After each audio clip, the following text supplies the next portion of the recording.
Alors, bonjour aux gens à la maison, bonjour aux gens ici, en classe. Allô? Oui, Eliott? Non. Faudrait que tu y penses tantôt. Donc, on va juste revoir une petite notion par rapport à l'aire et périmètre qu'on a parlé ici la semaine dernière par rapport à un certain élève que je ne nommerai pas qui aimait bien laisser certaines traces autour de terrain de football. On va y aller avec autre chose ce matin. Depuis très longtemps, Théo rêve d'être un super-héros, vraiment, vraiment. Et comme dans le film Batman, l'ascension du Chevalier Noir, je crois en français, Batman Rises, The Dark Knight Rises, je pense que c'est ça. En tout cas, le troisième film de la trilogie de Christopher Nolan, Théo a décidé cet après-midi de se rendre quelque part à Shannon pour mettre en feu son logo de super-héros. Hein, comme dans le film Batman Rises, Dark Knight Rises, que ça pogne en feu et que les gens fassent comme « Oh my God, c'est super Théo. Okay? » Par contre, Théo n'a pas encore décidé ce qu'il veut avoir comme logo. Hein, parce que, bon, Batman a la chauve-souris, Superman a le S. Mon Dieu, il y a tellement de super-héros. Deadpool a... Sa ceinture. Sa ceinture. Bon, en tout cas, peu importe. Alors, Théo, lui, décide que son logo de super-héros sera un incroyable rectangle. Ouais. Malade. OK? Donc, voici son logo de super-héros. C'est un magnifique rectangle. C'est le logo de Super Théo.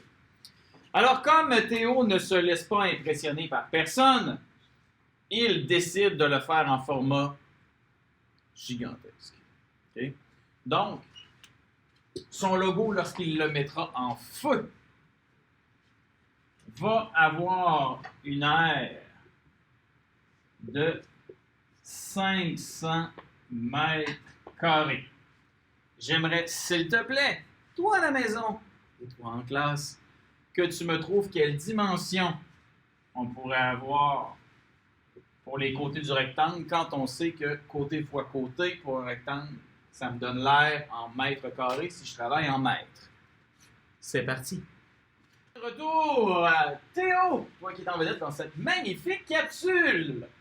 Quelle dimension tu as eu pour ton rectangle? Toi? Ouais. 10, 50. Parce que 10 fois 50, ça me fait 500. Si tu as décidé que ça c'est 10 mètres, ça c'est 10 mètres, ça c'est 50 mètres, ça c'est 50 mètres, tu arrives donc à un périmètre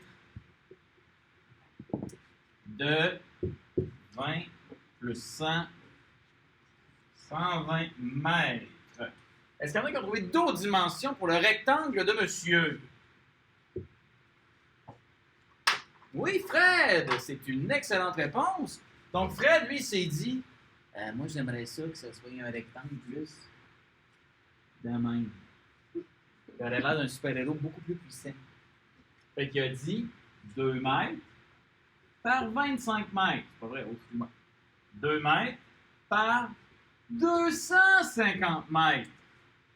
Parce que 2 fois 250, ça donne 500 mètres carrés. Donc ça, c'est le magnifique logo en feu de Théo. Une espèce de ligne. Hein, plus ou moins. Donc, si on fait le périmètre de celui-là, l'air est de 500 corps, mais le périmètre, 250 plus 250, ça fait 500 plus 2 plus 2. 504 mètres pour le périmètre. Je sais pas si j'ai le droit de dire ton nom à la caméra. Est-ce que tu acceptes que je te rends à la... Eliott 5. Oui. Toi, tu aurais mis 100. Ça veut dire que si tu as mis 100, oh, toi aussi, tu es allé dans le 5 mètres par 100 mètres. Qu'est-ce que tu as fait? Donc, à ce moment-là, mon air reste le même encore, côté fois côté. 5 fois 100, ça me fait 500. Par contre, si je calcule le périmètre, 100 plus 100, 200. 200 plus 5 plus 5, 210 mètres.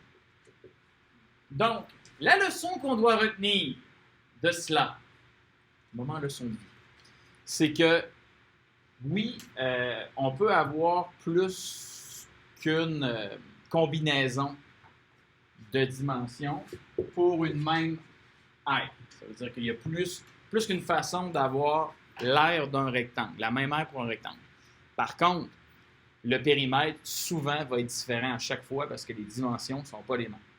Donc, ce qui est important de retenir, je le répète, c'est que pour un même rectangle, il peut y avoir plusieurs dimensions qui donnent la même aire, mais ça ne donnera pas nécessairement, Ryan, le même périmètre parce que justement, les dimensions utilisées ne sont pas les mêmes.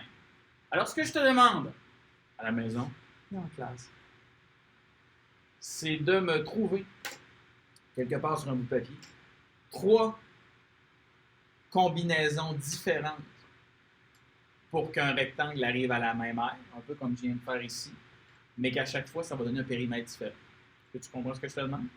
Donc, par exemple, Jay ferait comme, moi, je vais prendre 12 mètres carrés. Fait que ça pourrait être 1, 12. Ça pourrait être 3 puis 4. Puis ça pourrait être 2 puis 6. Tout ça, ça va me donner une aire de 12. Maintenant, pour chaque périmètre, ben là, ça serait différent. On me suit? Je te demande de me faire ça, s'il te plaît, à l'instant même ici en classe. Pour les autres, ben tu le feras quand tu auras le temps aujourd'hui. Au revoir.